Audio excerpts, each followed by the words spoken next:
In today's video, we're going to talk about IRS passport restrictions and what you need to know on how to resolve it.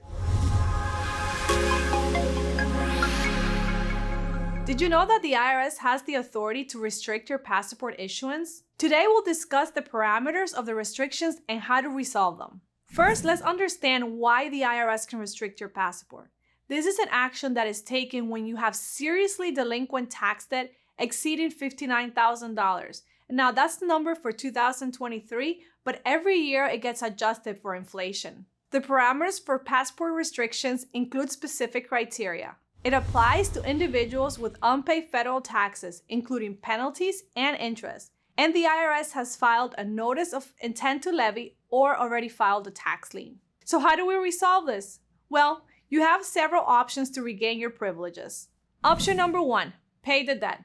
In this first option, is just to pay the tax debt in full.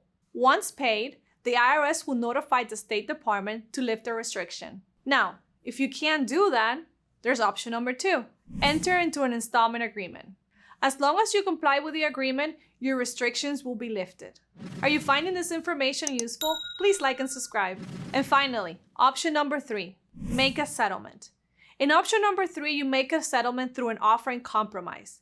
If accepted, your debt is settled and the restriction is lifted. So how do you know which is the option that is best for you? It sounds easy, only 3 options, but in reality, the options are more complex than the 3 options we just mentioned. The only way to really know is by doing a thorough investigation and analysis of your financial situation. So what's next? I recommend that you hire a tax resolution expert that can guide you and set you up for success. If you would like support with your passport restriction, please visit us at reliabletaxdefense.com and book a free consultation.